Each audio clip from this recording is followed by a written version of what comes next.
ბიბლიაში მრავალი მონაკვეთი არსებობს, რომელიც ამას გვიჩვენებს. იდენტობა გამოიხატება მოწმობის მოქმედებაში. როცა მოსემ ღმერთს კითხა სახელი, მან უპასუხა: მე ვარ, ვინც ვარ. ეს გამოსვლაშია, მესამე თავი, მე-14 მუხლი. არა, უბრალოდ მე ვარ, არამედ ვინ ვარ.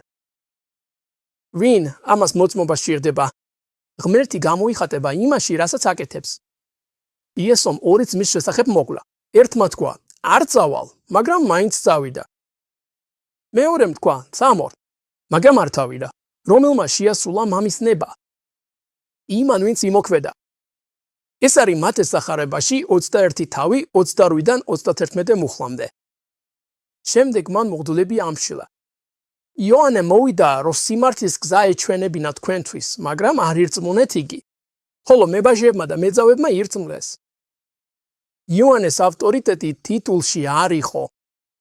ეს იყო მართალი მოქმედება, მართალი მოქმედებით. ეს მოწმდებოდა მონანიებაში. და აი, აქ ხდება ყველაფერი ყველაზე ნათელი.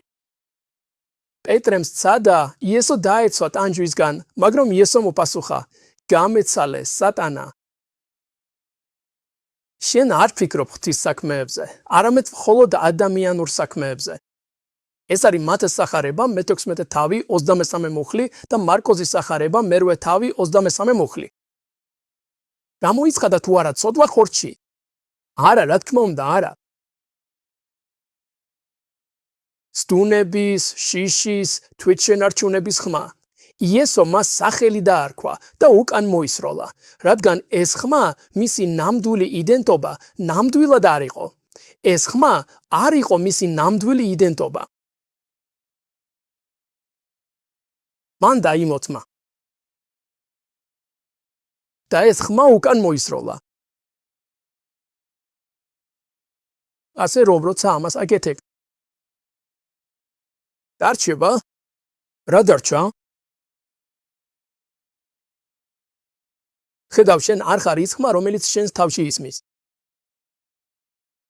იდენტობაა ის, რასაც აკეთებ, როცა შენი საქმეები ღმერთის ნებას ემთხვევა დედამიწაზე, როგორც ცაში. და ეს მათეს სახარებიდანაა. მე-6 თავი, მე-10 მუხლი.